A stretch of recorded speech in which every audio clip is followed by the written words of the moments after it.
Okay. It's our first time, okay, for two things. First of all, it's the first time that we're live in front of a live audience. Yeah. Kapayim. And it's the first time we're having an English-speaking... It means we also have to speak English? Sorry? It means that I also have to speak in English? It means you have to speak in English. I was told we were doing this in Hebrew. In Hebrew. Okay, shalom, צ'אד, מה שלומך? הכל טוב? Shalom. Hello and shalom. So, this is also the first episode that probably people from abroad, from Microsoft, are going to listen. Mm-hmm. So I have to be more... I don't speak my usual nonsense. Okay.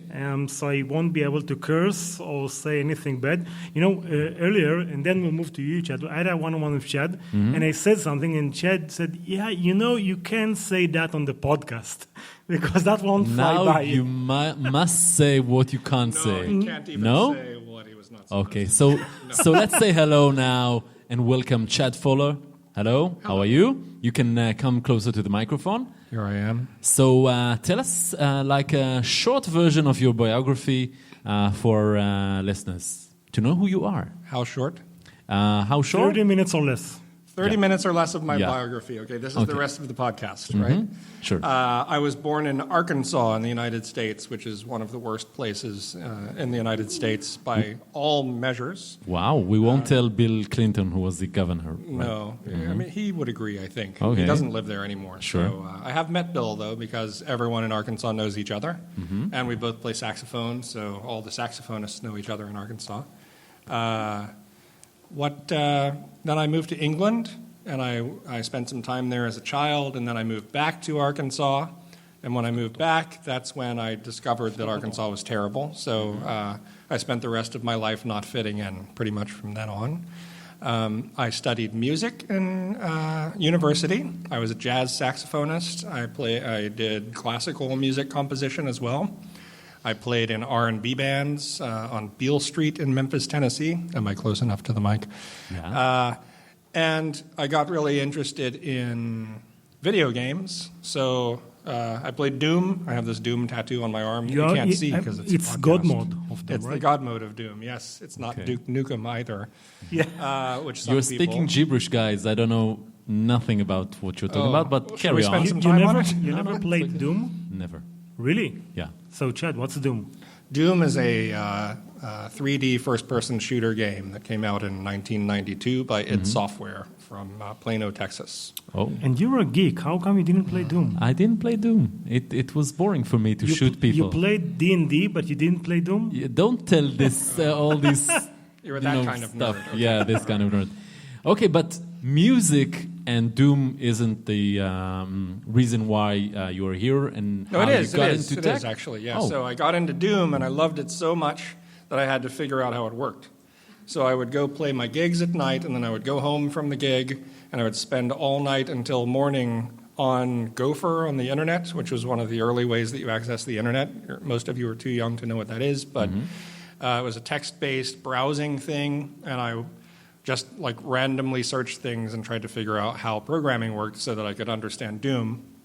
And my music friends all thought I was wasting my time with this hobby of computer programming, which I was. Then a friend of mine who was also a saxophone player applied for a job in software on my behalf and then picked me up one day and took me to the interview. And I got the job because he recommended me, and that's how I started my career. What was the job? It was computer support at the University of Memphis. Wow, real fancy one. Oh, very, very fancy, yeah. But I think within like 2 years, I was called senior software architect at General Electric. So how From the University of Memphis to General... Wow. Yeah, from Doom to General Electric, yeah. What happened in the middle? I learned a whole bunch of stuff. I spent all of my time obsessively studying on my own.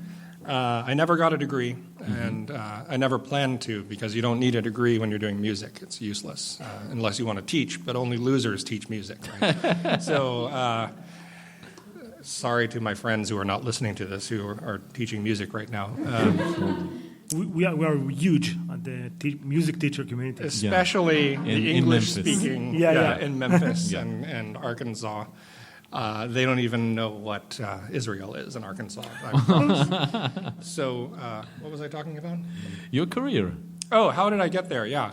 I studied, and I did it, you're going to like this, because I am naturally extremely introverted, and I was totally uncomfortable with the idea of being in the workforce at all, because I thought I was going to be a saxophone player.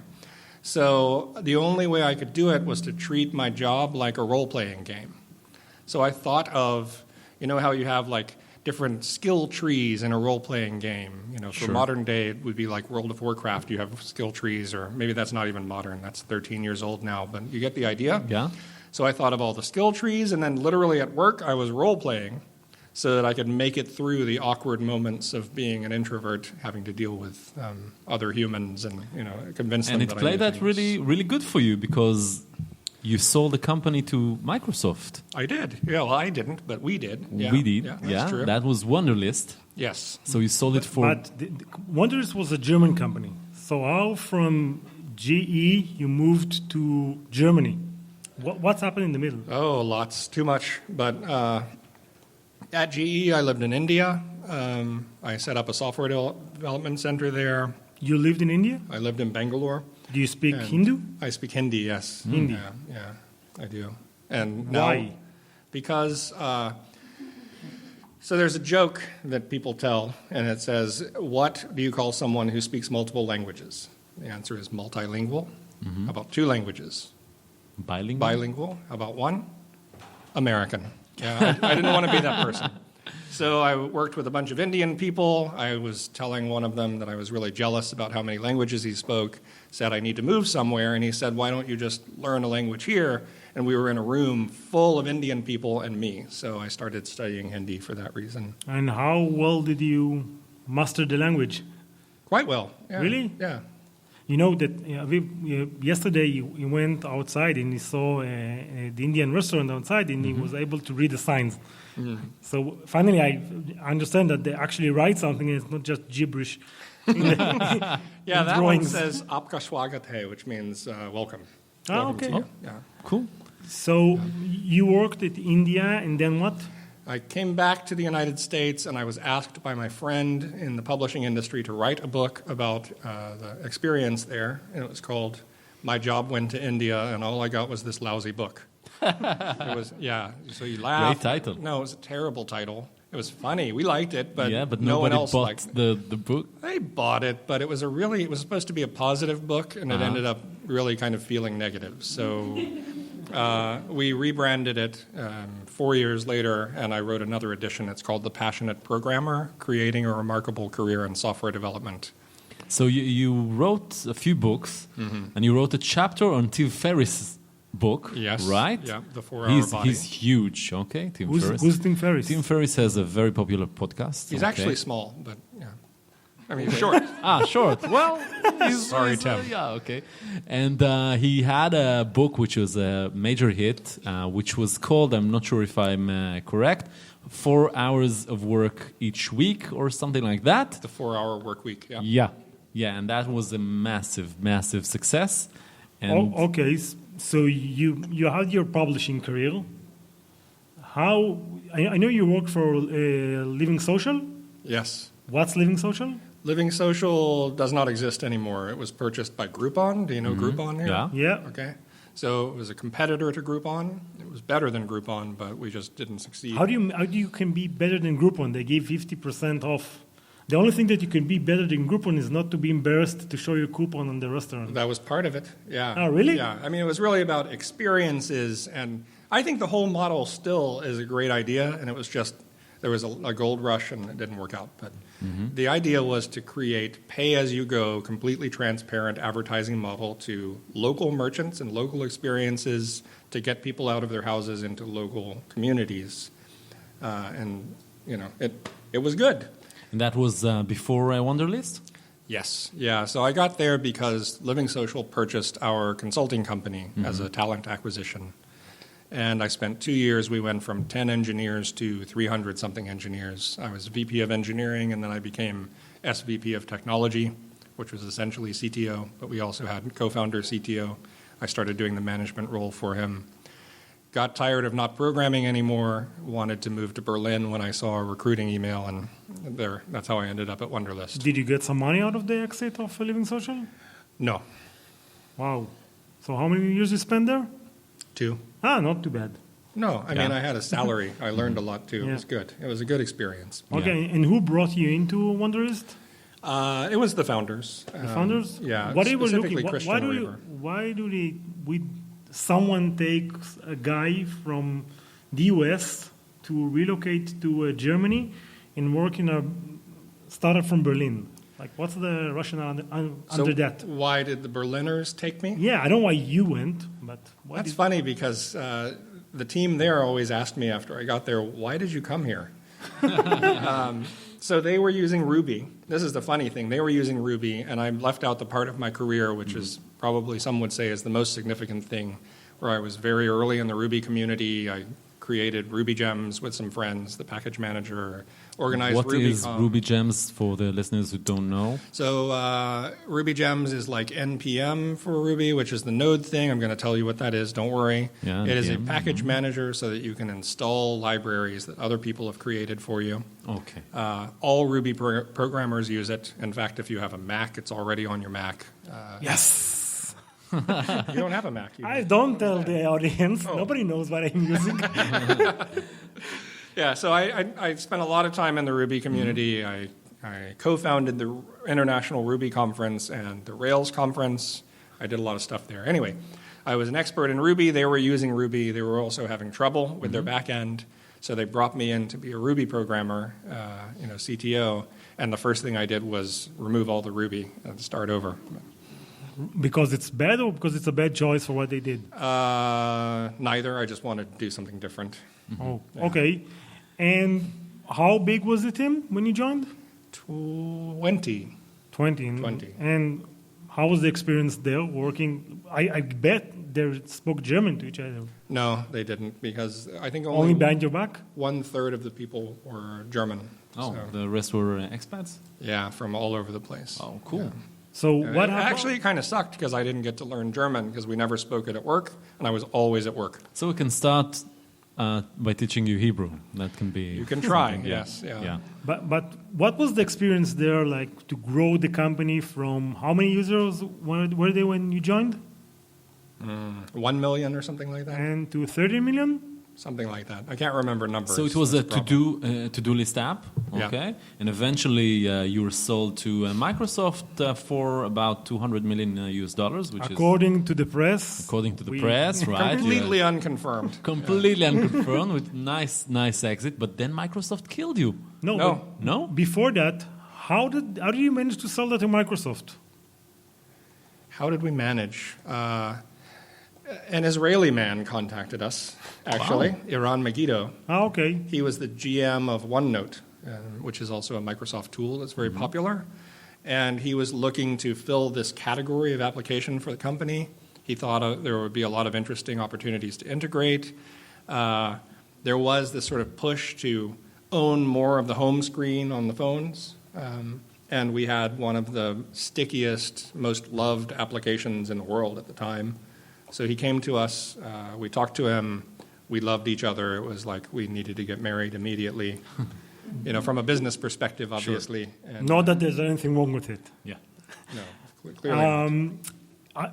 Did the fact that Sequoia backed you up helped? Yes, yeah. So Why? we were backed, our B round was led by Sequoia Capital, and Which is one of the leading U.S. Venture capital. yeah, the board member was Sir Michael Moritz. Oh, yeah. He has Sir in his name. It's pretty cool. And he wrote a book about Manchester United. Do you know?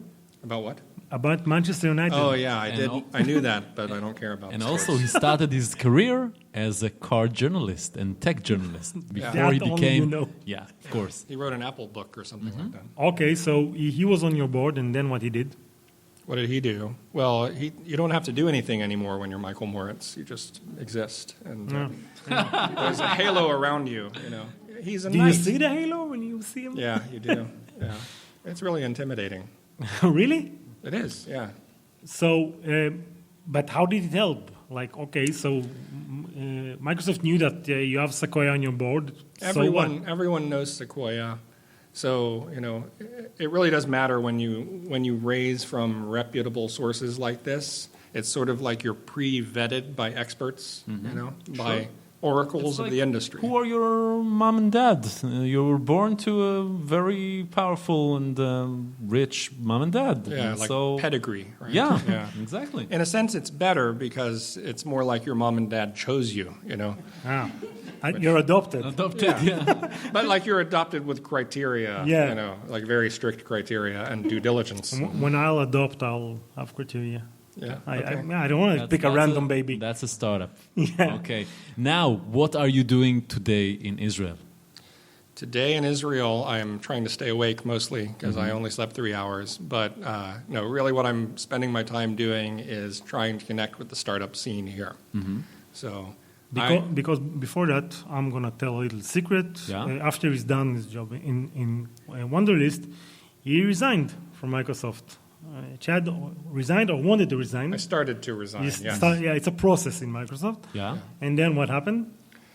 Iran Megiddo suggested that I talk to some more people because, in fact, I do like Microsoft as a company. But what I wanted to do was spend my time with the startup community, and I missed it. I loved it from Wunderlist. I'm also a venture partner with a VC firm out of Berlin called Blue Yard Capital. So I spend my free time with Blue Yard and mentoring founders, mentoring CTOs. I wanted to do that all the time. So I was introduced to Charlotte Yarkoni, who runs a group called Growth and Ecosystem at Microsoft, and is similar to Iran, someone who speaks my language. And as soon as we met each other, I thought, okay, I'm going to work with this person because she's great. And she offered me a job where I get to spend all of my time with startups. And not only that, I get to help the company retool how it interacts with startups and make it be about helping startups as opposed to selling to startups. So that's our sort of core focus. Because we believe the selling thing can come later, but we need to start with being a big company like this. I didn't mention full disclosure. I also work for Microsoft, and we are a podcast that's run by Microsoft. Yeah. So full disclosure, that's it. Sure. But see, now that you said that, you really can't tell those jokes that you were not supposed to tell. I'm going to do like an unedited version. Yeah, in Hebrew. Yeah. You can tell the jokes in Hebrew. At the end, 5 minutes, I'm throwing in Hebrew jokes. Yeah. Okay, good. Or I'm less. going to join in. Cool. So what do you see in the Israeli ecosystem? So what are your thoughts? Well, I was here 5 years ago, and I keynoted at a Ruby conference that was attached to this other tech conference, like startup thing, and everyone called it Startup Nation, and I thought, yeah, that's cool, seems like it. I didn't really get what that meant then, and now it's amazing how well connected everyone is. But it's not just because you're small and everyone knows each other. It's like you're small and you all amplify each other and you support each other in a way that is extremely powerful. So we have locations around the globe where we have similar centers to this one here. But I see this one as really special, both from the perspective of the tech community at large being so well connected and so skilled, but also how, because it's so tightly connected, even Microsoft is very tightly connected to itself here in a way that we can't be throughout the rest of the world. So I think we can, like a startup in Berlin can gain a lot from interacting with the Israel Center because it's kind of easy to find the right people and get the right help here. You mean from the tech perspective or overall also the business? Everything, yeah. It's just, we've met so many startups here. Everyone is helping each other. Everyone knows you. Everyone knows each other. And it's like, You met the startups I showed you, so they know me. No, I met some others. Okay. You didn't show me all of them. So are you meeting startups as somebody who's working with Microsoft or also as a venture partner in the venture capital? Both, in a sense. Yeah, so you're looking to invest into Israeli startups as well? Yeah, I'm certainly not being sent here to do that, but you don't turn that thing off. The way that I've been talking to startups is less about being an investor myself, but more about being an individual. I've been telling them, please abuse me. And that means like go look me up on LinkedIn and on Twitter and places that I'm active and find out who I know and How what I many might be followers you able have to on help Twitter? with. I have a few, yeah. How many? 402.2 thousand. Wow. Does it help you get into clubs and stuff like that? Nerd clubs, yes. No real club in person, no. How do you gain so many followers? I used to be on the suggested user list, so when you download Twitter and you make an account and you say, I like technology, it pops up a thing, and I'm on this list pre-checked, and you say yes. How much do you have to pay to be on that list? I don't know if you can anymore, but back then it was very cheap. Really? No. I didn't pay. No. But you know that me and Chad had a talk with someone else from Microsoft who used to work for Twitter, that he gave us a trick on how to get like a better name for yourself. Like right now I'm Twitter, I'm Navot Volk. He told me how I can get Navot. Okay. I'll tell you that offline. Okay. Is Aviv still free? I don't know, you need to check. Okay, cool. So did you find any startup that you want to invest in? Here? Yeah. Not yet. But it doesn't mean no. I just haven't evaluated anything. What are you looking for? What's your personal interest for investment? So my personal interest, and I'm not going to say for investment, just in general, is in the future of software development. So like non-linear advances in how we develop, test, manage, deploy software. That's what I am passionate about. What does it mean? I think in the future, for example, here's one scenario. Imagine you have a blockchain-based token economy where you monetarily reward open source contributions. Maybe they're security fixes, bug fixes, even creation of code. So you have this. It allows people to work full-time on open source, supported by an ecosystem that isn't supported by a company.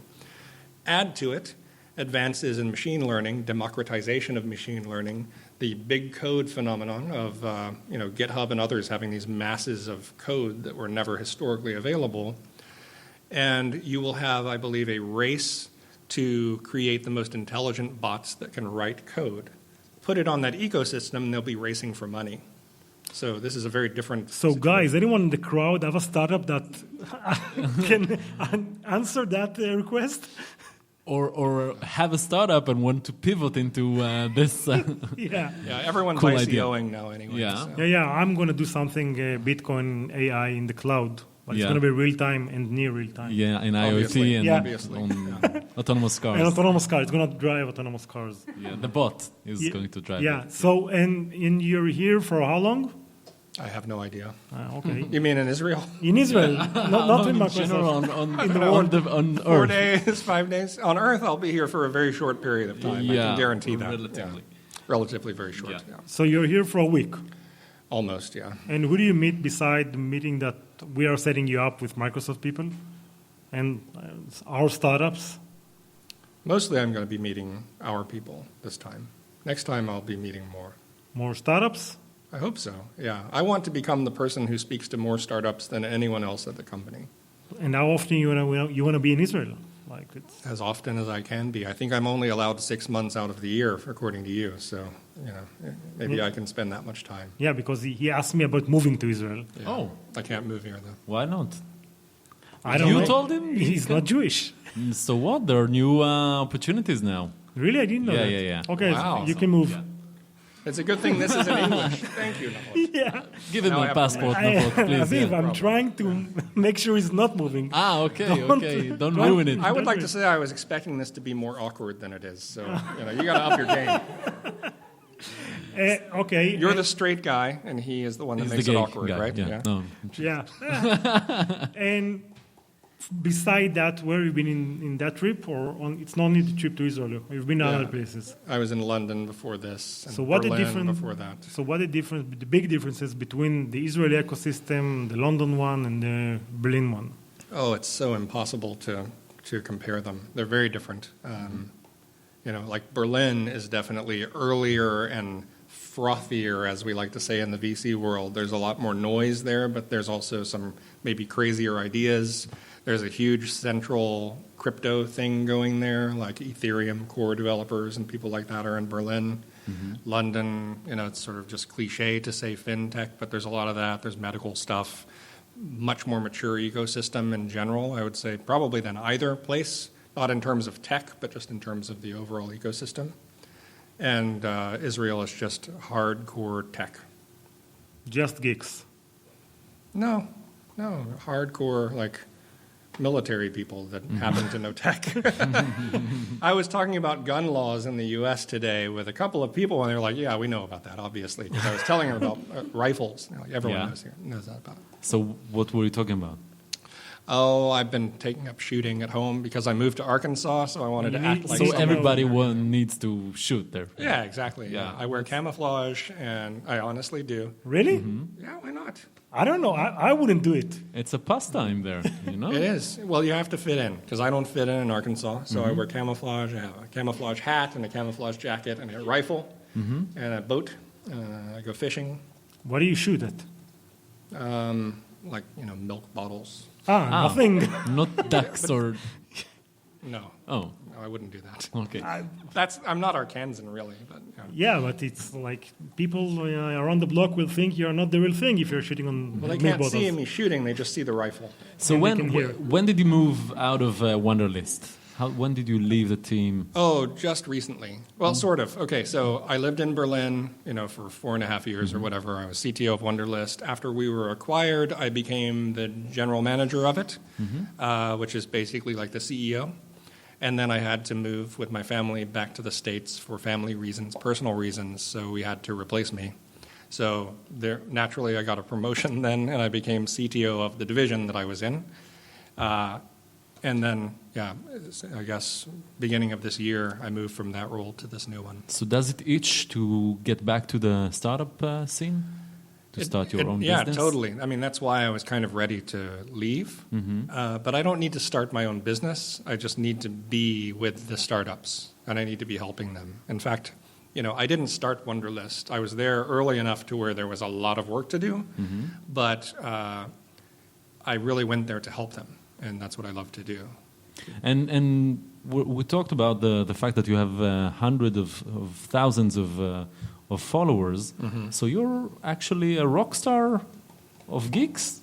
You can say that? No, I don't think so. No, I'm more like a free jazz musician of geeks, which means no one really cares except for like 2 or 3 of them. I had a friend, 400,000 on I had Twitter. a friend who created this small talk web framework, and I went to India and I couldn't really use the internet for a while, and I came back and everyone was talking about my friend, and I said, "Wow, you're famous."